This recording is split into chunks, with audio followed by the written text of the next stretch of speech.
मार्क्सवाद म्हणजे काय? कार्ल मार्क्स 1818-1883 हे 19व्या शतकातील एक जर्मन अर्थशास्त्रज्ञ व तत्त्वज्ञ होते. त्यांनी अनेक विषयांवर लिखाण केले, पण त्यांचे वर्गसंघर्षावरील लिखाण हे जास्तीत जास्त प्रसिद्ध आहे. फेडरिक एंगेल्स प्रमाणे मार्क्सने देखील तत्कालीन राजकीय लढ्यामध्ये भाग घेतला. कार्ल मार्क्स यांनी दास कॅपिटल या ग्रंथाचा पहिला खंड इसवी 1867 मध्ये प्रसिद्ध केला. कार्ल मार्क्स यांच्या विचारांची लोकप्रियता सोव्हिएट रशियाच्या विघटनानंतर कमी झाली असली तरी ते विचार शिक्षण क्षेत्र, राजकीय क्षेत्र, कामगार लढा यामध्ये अजूनही लोकप्रिय आहेत. मार्क्स यांचे विचार आणि कम्युनिस्ट राज्ये आणि राजकीय चळवळींमध्ये अजूनही आदर्श मानले जातात. ते वर्गसंघर्षाचे प्रणेते होते. कार्ल मार्क्स हे वर्गसंघर्षाचे प्रणेते होते. मार्क्सचे विचार.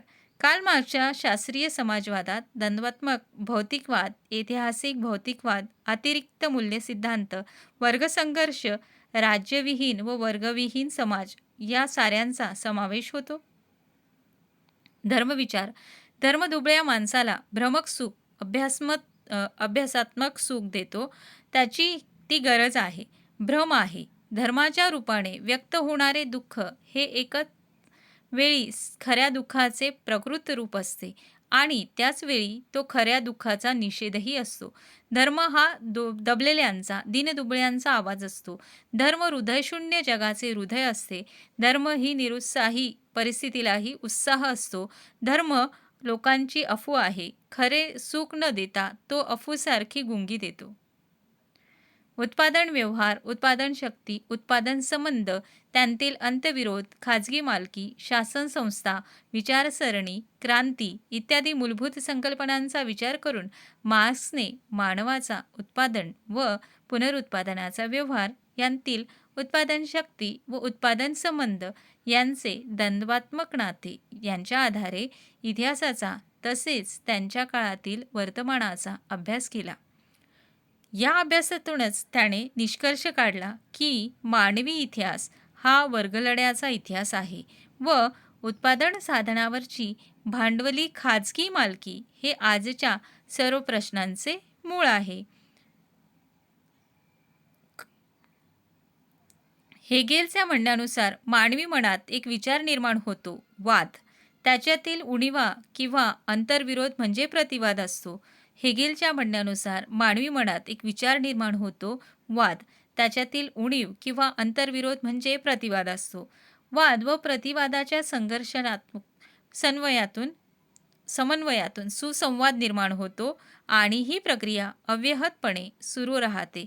जाणीवा ह्या इतिहासाच्या चक्रातील प्रेरक घटक असतात असे हेगेलचे म्हणणे होते. मात्र मार्क्सला जडद्रव्य किंवा पदार्थ अधिक महत्त्वाचे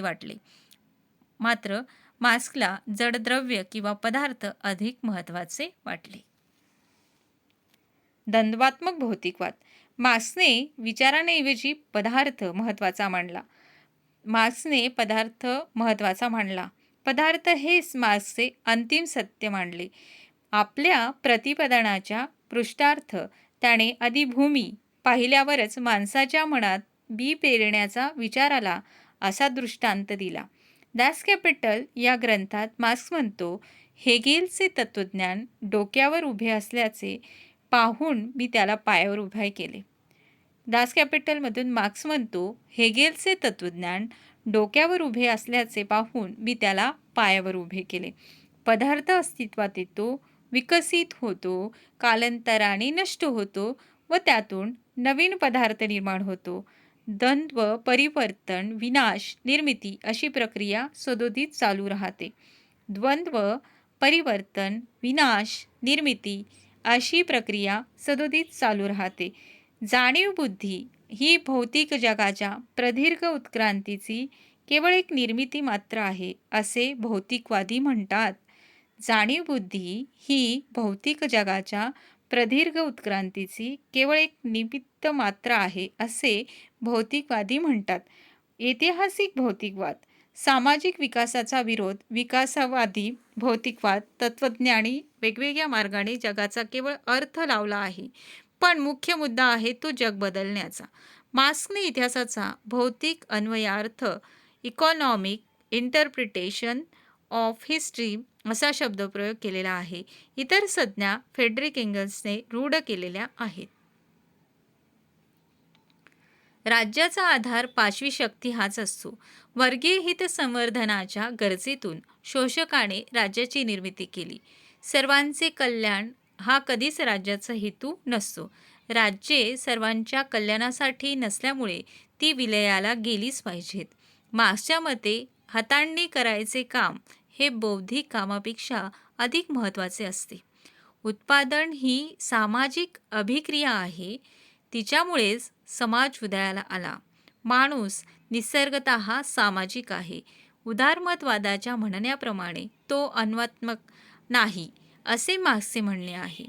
एकदा समाजाची आर्थिक संरचना कळली की समाजातील इतर संरचना सहजपणे समजून घेता येऊ शकतील, असे मार्क्सला वाटते. आर्थिक संरचनेमध्ये उत्पादनाची साधने, उत्पादनाचे प्रेरक आणि उत्पादनाचे संबंध यांचा समावेश होतो.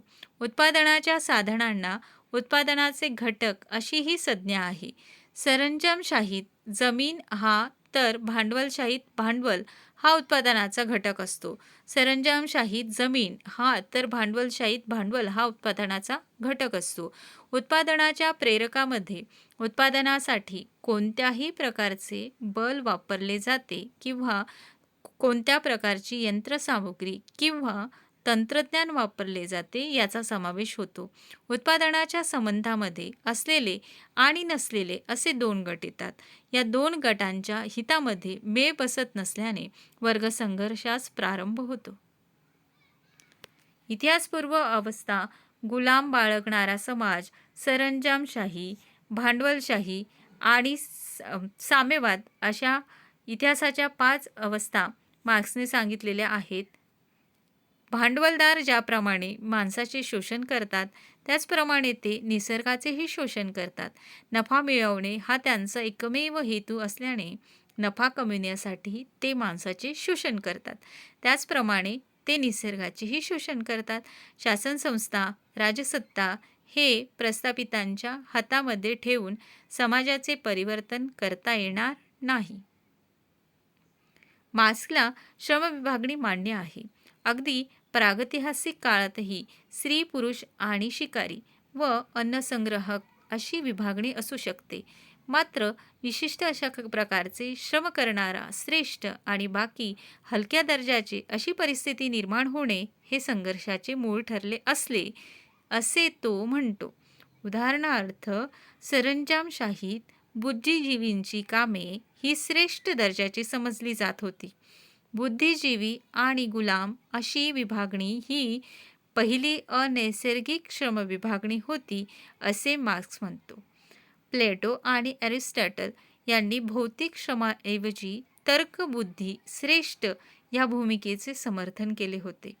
कल्पना किंवा जाणीवा ह्या पदार्थांपेक्षा श्रेष्ठ आहेत अशी भूमिका घेण्यामागे आणि प्रत्येकांमधील तर्कबुद्धींचा अंश एकसारखा नसतो असे म्हणण्यामागे फार मोठे उद्दिष्ट आहे असे मार्क्सला वाटते.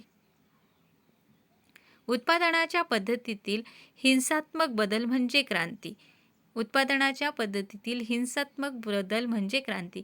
खऱ्या जाणीवा आणि चुकीच्या जाणीवा असा भेद मार्क्सने केला आहे. आपल्या जाणीवांवरून आपले अस्तित्व ठरत नसून आपल्या अस्तित्वाचा आपल्या जाणीवांवर निर्णायक प्रभाव पडतो असे मार्क्स म्हणतो. आपण राहत असलेल्या जगाचे खरे स्वरूप श्रमिकांनी समजावून घेतले पाहिजे. आपल्या शोषणाची जाणीव त्यांना झाली पाहिजे.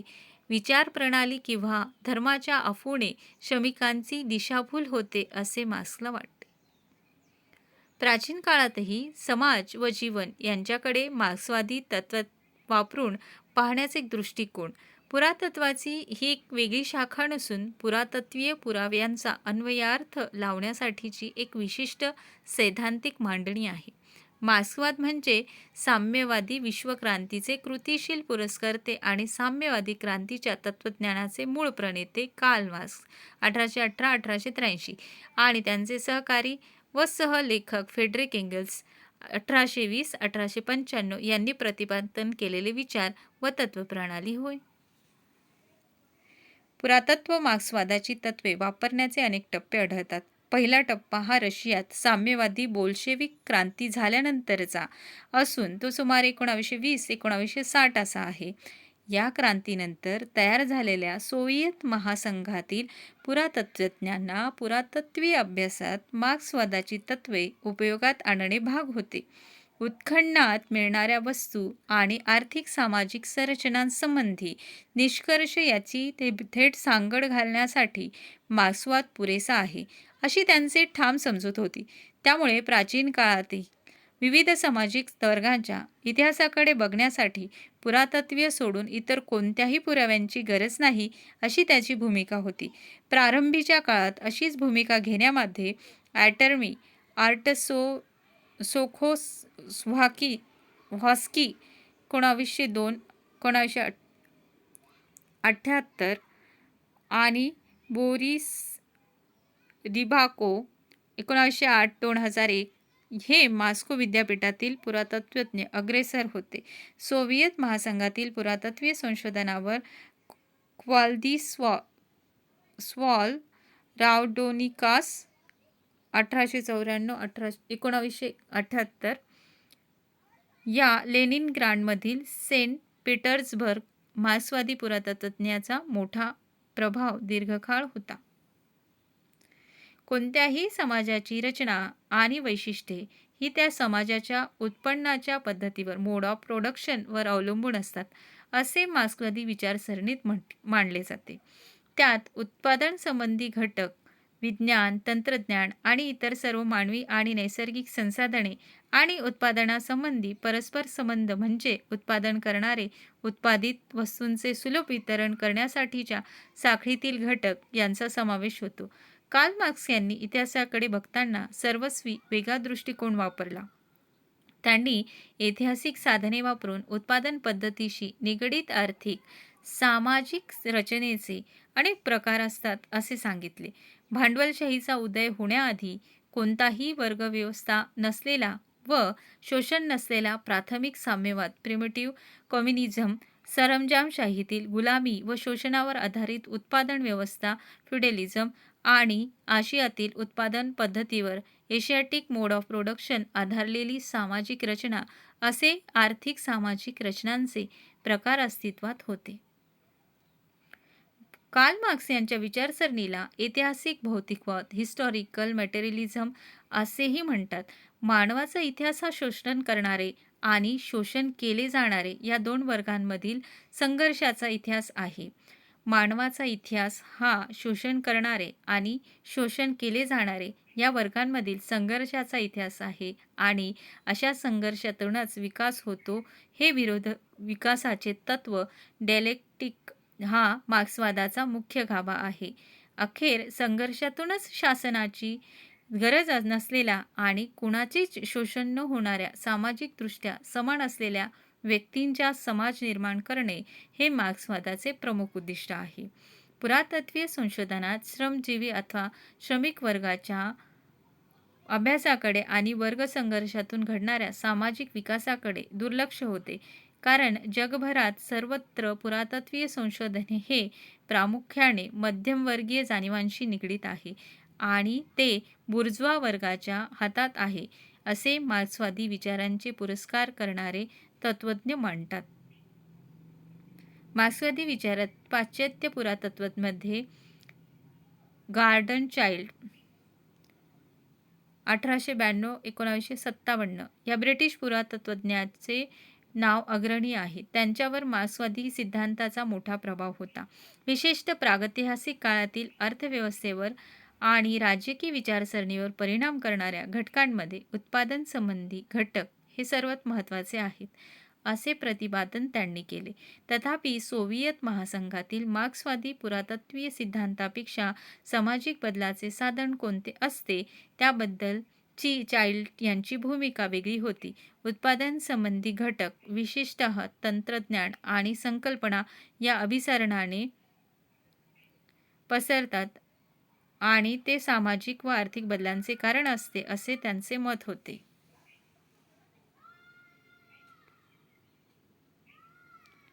पुरातत्त्वविद्येचे इतिहासात 1960-1980 दरम्यान नवपुरातत्व या भूमिकेचे उदय झाला. त्यानंतर पुरातत्त्वामध्ये प्रचंड वैचारिक घुसमळ सुरू झाली.